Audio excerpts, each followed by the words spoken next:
북한이 어젯밤 또다시 동해상으로 탄도미사일 2발을 발사했습니다. 닷새 사이 세 번째 발사인데 한미연합훈련과 해리스 미국 부통령 방한 등에 대한 무력 시위로 보입니다. 네, 이런 가운데 한미일 해군은 오늘 동해에서 북한 잠수함 도발 대응을 위한 연합훈련을 실시하고 있는데요. 자세한 내용을 문상무 한국국가전략연구원 통일전략센터장과 이야기 나눠보도록 하겠습니다. 어서 오시죠. 네, 안녕하십니까? 네. 말씀드린 대로 북한이 이틀 연속으로 탄도미사일을 발사를 했습니다. 어제는 해리스 부통령이 출국하자마자 곧바로 미사일을 쐈는데 이 배경으로 해리스 부통령이 어제 DMZ에서 내놓은 메시지에 대한 반발이다 이렇게 봐야 되겠습니까? 예, 뭐 연관성이 전혀 없다 이렇게 말할 수는 없을 거예요. 왜 그러냐면 해리스 부통령이 DMZ 방문한 자체가 북한으로서는 매우 껄끄러운 건데 그 자리에 방문해서 그 해리스 부통령이 내놓은 메시지를 보면 북한을 겨냥을 해서 악랄한 독재 국가다 그런 언급을 했고요. 네. 또 북한이 불법적인 무기를 개발하고 있다. 북한 무기 개발의 불법성을 강조를 했고 특히 북한이 가장 민감하게 생각하는 인권 문제를 또 권유를 했어요. 네. 그렇다면 그 모든 사안들이 북한으로서는 참 듣기 싫고 어떻게 보면 굉장히 민감한 그런 이슈들을 이야기를 했다. 그렇다면 뭐 당연히 반발할 수밖에 없겠죠. 그러나 이제 그걸 반발했기 때문에 미사일을 쐈다 이렇게 연결시키기에는 조금 너무 넘어간 것이 아닌가라는 생각도 듭니다만 그러나 분명한 것은 한미연합연습이 진행이 되고 있고 또 미국의 부통령이 한국을 방문해서 이 한미동맹의 상징인 DMZ를 방문했고 네. 북한을 자극하는 그런 언급을 했다고 하는 점은 이 북한의 미사일 발사 도발과 무관치 않다라는 생각도 듭니다. 네, 시점은 어떻게 분석하고 계신지도 궁금합니다. 지금 이 카멜라 해리스 부통령이 출국한 이후에 발사를 했기 때문에 뭔가 수위 조절을 했다라는 해석도 있는 것 같고요. 시점은 좀 어떻게 보세요? 예, 물론 뭐 그 공교롭게도 시간이 그렇게 되더라고요. 근데 북한이 이제 이번에 발사한 게 25일 날 발사했고 28일, 29일 이렇게 연이어 발사를 했거든요. 그래서 말씀하신 대로 해리스 부통령이 오기 직전에 쐈고 출국한 직후에 쐈고 그러다 보니까 해리스 부통령을 중심으로 오기 전에 발사하고 간 후에 발사했으니까 뭔가 조절한 것이 아니냐라는 그런 해석을 할 수도 있겠습니다만 저는 그런 것보다는 제가 생각하기에는 군사적인 그 관점과 목적이 더 많지 않을까라는 생각이 드는데요. 말하자면 다양한 시각, 다양한 장소, 다양한 조건, 다양한 거리, 고도 이런 것들을 통해서 어떤 조건과 상황에서도 발사할 수 있고 성공할 수 있고 목표를 도달할 수 있다라는 그런 의지와 역량을 과시하기 위한 그런 측면이 강하다고 보고요. 또 그런 것과 동시에 말씀하신 대로 정치적인 목적을 달성할 수 있다면 북한으로서는 뭐 좋은 것이기 때문에 그 연관성도 우리가 주목해 볼 필요는 있다고 생각합니다. 네. 군사적인 관점에서 좀 분석을 해주셨는데 지금 세 차례 발사 모두 단거리 탄도미사일을 쐈습니다. 네. 이 세 차례 모두 단거리 탄도미사일을 발사한 것의 속내는 좀 뭐라고 예측해 볼 수 있을까요? 예, 북한이 물론 금년 들어서 탄도미사일을 18번 이상 쐈죠. 아마 숫자를 이제 세기도 어려울 정도로 너무 많이 쏴가지고 이제까지 이렇게 한 해, 그것도 10월 되기 전 9월까지 이렇게 많이 미사일을 쏜 전례가 없기 때문에 그런데 보면 북한이 2017년까지는 미국을 타격하기 위한 장거리 탄도미사일, 다시 말하면 대륙간 탄도미사일 ICBM 개발에 집중을 했고 네. 화성 15형까지 발사를 하면서 핵무력 완성을 선포를 했거든요. 그런데 이제 비핵화 협상이 결렬된 이후 2019년 이후 북한의 미사일 개발 동향을 보면 단거리 미사일 개발에 집중하고 있습니다. 단거리 그러면 결국 지금은 동해상으로도 쏘고 때로는 서해상으로도 쏘지만 방향을 남쪽으로 돌리면 모두 우리를 타격할 수 있는 미사일입니다.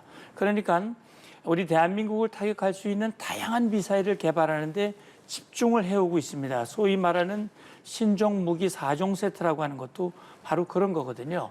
그리고 25일, 28일, 29일, 3일 연이어 발사한 것들도 다 단거리입니다. 물론 사거리가 다르고 고도가 다릅니다만. 그래서 지금 제가 볼 때는 금년 들어서 북한이 남측을 향한 공세를 계속하고 있거든요. 특히 김여정은 대남 관계를 대적 관계로 전환했다고 그랬고 북한의 코로나의 원인을 우리 남측의 전단, 물품 때문이라고 전가하면서 보복을 준비하겠다고 얘기를 했거든요. 그리고 북한이 지금 개발하고 있는 미사일에 핵탄두를 장착을 시켜서 언제든지 타격할 수 있는 준비가 돼 있다라는 언급을 한 것으로 봐서 그동안의 일련의 언급들을 행동으로 옮기기 위한 그런 조치들을 지금 하고 있다라고 생각을 합니다. 예, 남측을 향한 공세 수위가 높아지고 있다 이렇게 분석을 해주셨고 이런 북한의 연이은 발사에 지금 주한미군이 이른바 참수작전이라고 불리는 훈련 장면을 공개를 했습니다. 이 참수작전이라는 훈련이 어떤 훈련인지도 궁금하고 주한미군이 이 훈련 장면을 공개한 그 배경도 궁금합니다. 예, 물론 참수작전이라고 하는 건 우리가 그냥 부르는데 그렇게 부르는 것이지 또 한 미군이 뭐 참수작전이라는 용어로 훈련을 하지는 않습니다. 이번에 주한미군이 공개한 훈련의 명칭은 티크나이프라고 하는 예. 훈련이더라고요. 그러니까 이 훈련의 목적은 인지를 야간에 침투해서 적진에 잡혀 있는 우리의 인지를 구출하는 그런 목적의 훈련입니다. 그러니까 한미 특수부대가 이번에 연합으로 훈련을 했어요.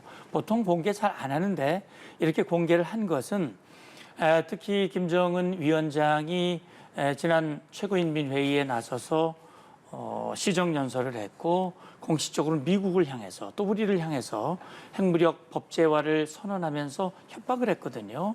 결국은 참수작전이라는 건 뭐 아시다시피 이 독재자들 이런 독재자들이 결국 참수작전에 의해서 종말을 고한 일들을 우리가 봤지 않습니까? 네. 9.11 테러 오사마 빈 라덴이라든지 또는 리비아의 카다피라든지 결국 미국은 그런 인류를 위협하는 그런 이 독재자들에 대해서 응징하기 위한 그런 준비와 실제 그런 행동을 했거든요.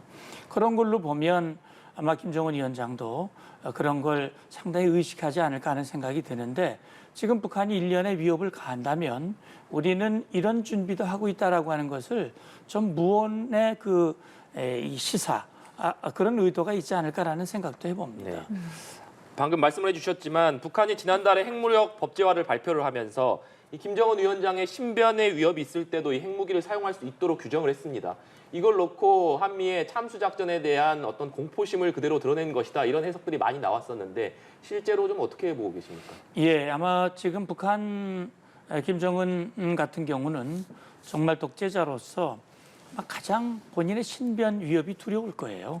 그러니까 얼마 전에 일본의 아베 총리가 피격을 당했을 때 아마 북한도 굉장히 본인이 위협을 느꼈을 거고 그 이후에 경호를 엄청나게 강화했다는 그런 움직임들이 포착이 되고 있는데 지금 말씀하신 대로 핵무력 법제화의 내용을 보면 북한이 핵무력을 사용할 수 있는 5가지 조건을 얘기를 하고 있는데 그중에 하나가 이 지도자가 위해를 당했을 때라는 표현이 들어가 있거든요. 그 얘기는 뭐냐면 우리 지도자에 대해서 위해를 가하면 바로 핵무기 공격을 받을 각오를 해라라는 얘기거든요. 그건 다시 뒤집어서 얘기를 하면 김정은과 북한 지도부가 이런 최고 지도자의 그 위협을 굉장히 느끼고 있다. 그것이 법령에도 반영이 됐다라는 그런 생각을 갖게 할 수 있죠. 그러니까 우리는 특수부대뿐만이 아니라 만약에 북한이 우리를 향해서 핵미사일을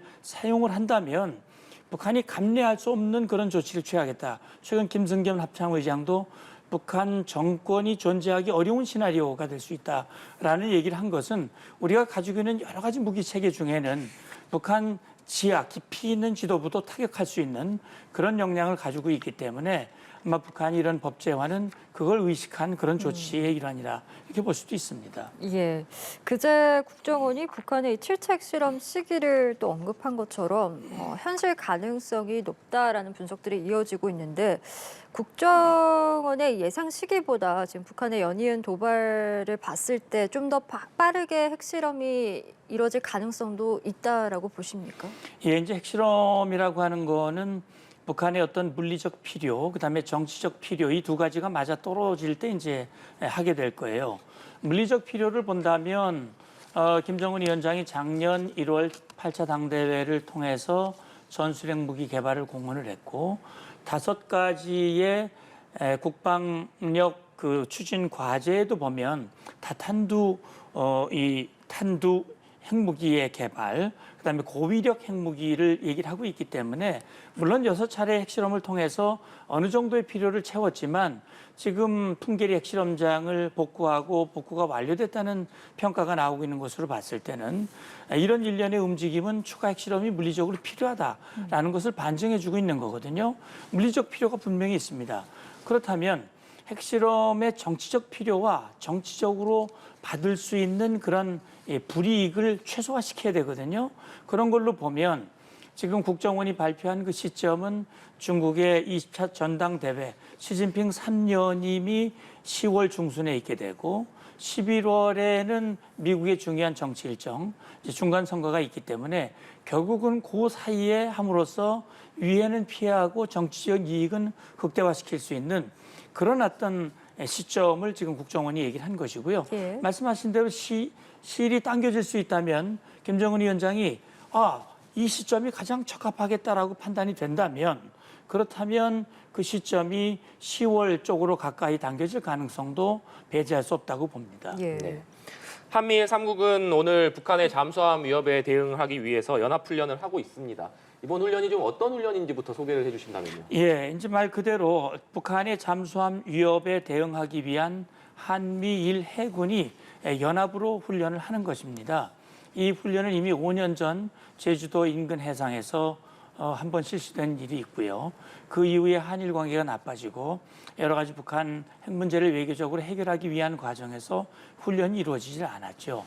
그런데 이제 북한의 핵 위협이 고도화되고 특히 최근에 발표가 나왔듯이 북한 김정은이 SLBM 발사의 역량을 고도화시키고 완성시키기 위한 시도가 그동안 계속 포착이 되고 있기 때문에 따라서 이 북한 잠수함을 조기에 포착하고 공동 대응하기 위한 그런 목적으로 이제 훈련을 하게 됩니다. 이 훈련은 지난 6월 한미일 국방장관이 합의를 했고 그 합의의 일환으로 하게 되는 거거든요. 네. 그 지역도 북한 잠수함이 활동하는 그 지역 해역을 선정을 했죠.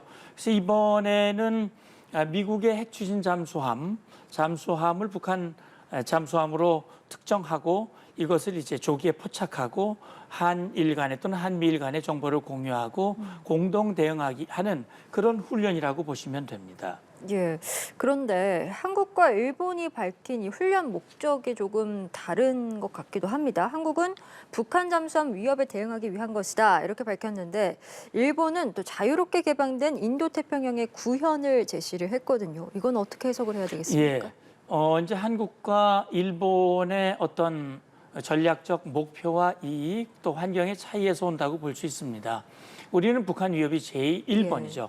1번인데 사실 미국과 일본의 경우에는 북한도 있지만 또 한 가지 중요한 것은 중국에 대한 이 압박과 이 봉쇄 이것이 이제 중요한 목표 중에 하나입니다.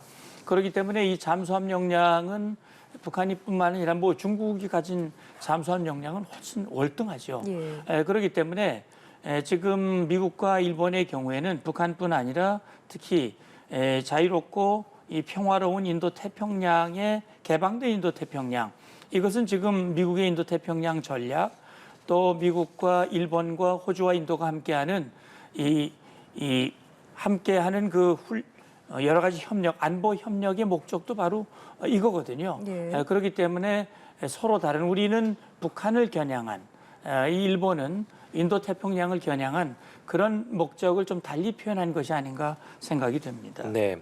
이번 훈련을 통해서 한미일 3국 간 군사 협력이 복원되는 의미가 있다 이런 평가들이 많이 나오고 있는데 이번 훈련을 계기로 해서 한일 간 군사정보 보호 협정 그러니까 지소미아가 지금 종료 유예 상태 아니겠습니까?